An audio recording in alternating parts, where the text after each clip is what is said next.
Alright, so it's 7:30 on Saturday morning and all of us are headed out to autocross. Today I am going to be autocrossing on my stock suspension. Then we're going to come back after autocross and swap to coilovers.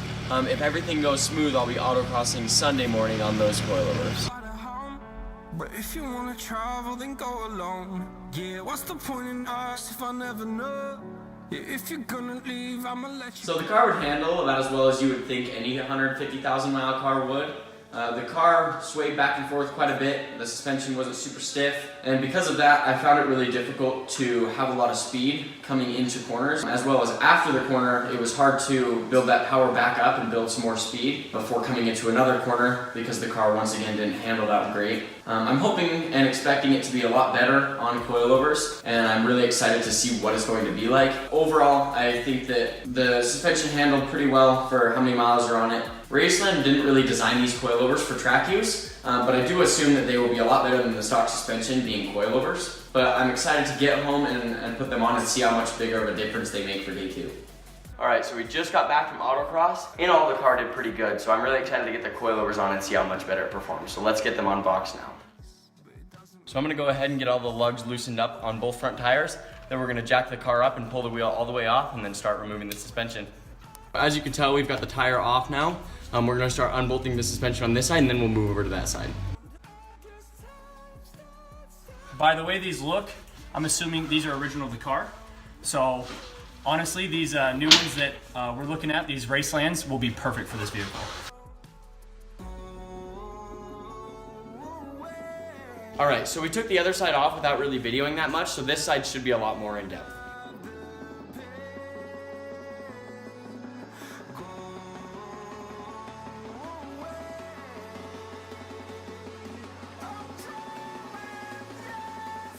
So before we loosen the top 3 bolts of the strut, we're actually going to take a pipe wrench and compress the spring a little bit so that we can clear the bottom part of the strut.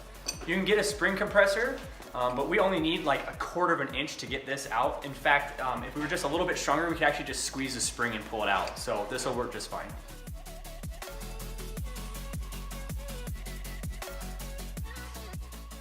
So this is extremely heavy, so you want to make sure you got something to prop it up so you don't pull on your brake lines. Now I'm going to hop up and loosen the top 3 bolts of the strut, which are located under the hood. So these 3 bolts are a 13mm, and I've got the wrong ratchet. So these 3 bolts are a 13mm.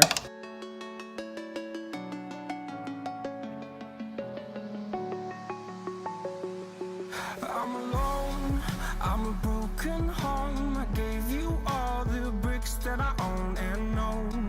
I'm letting go, I'm breaking these walls down, breaking these walls down. If you want adventure, then fly to home. But if you want to travel, then go. So the bolt to get the top hat off is a 13/16, but we're basically just going to set this down and drill it. I'ma let you go.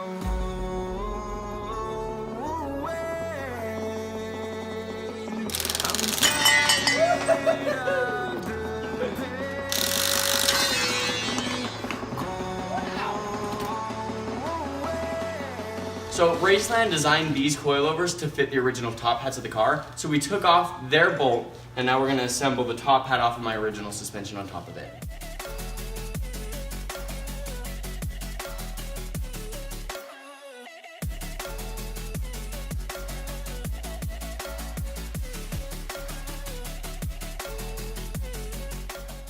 Alright, so now we're ready to install the Race Land coilover. Already the coilover is a lot smaller, so we should be able to squeeze it in there a lot easier.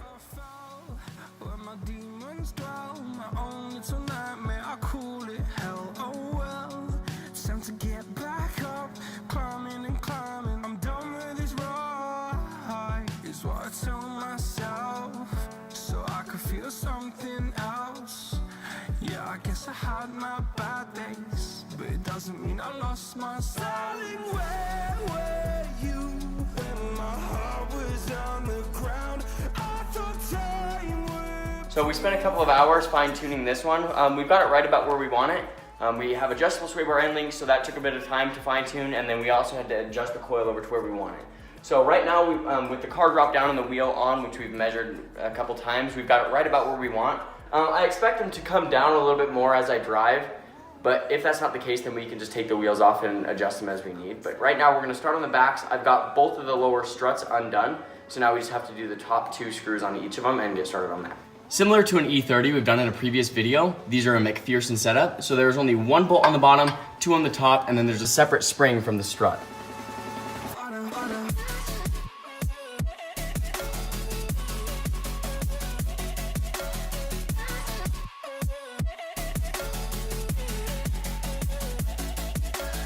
All right, so just like the front struts, we're gonna be reusing the top hats from the rear struts. Hopefully these ones won't be as crazy or intense to undo. It's a 16mm socket, so we're just gonna try using the drill first, but if it's too tight for the drill, we'll use a ratchet. So the rear struts were far easier than the front struts. We did end up using the dust cover. It is pretty dirty, but that's its job.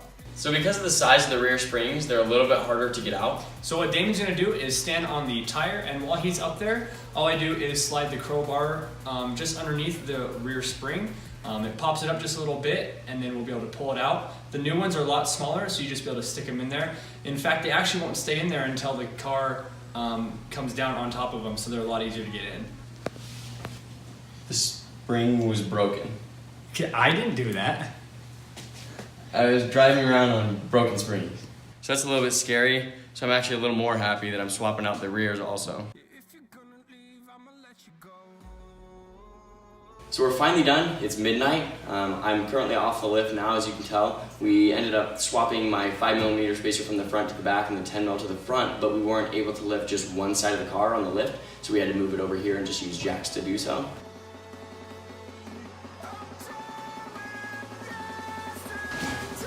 Well, she's autocross ready.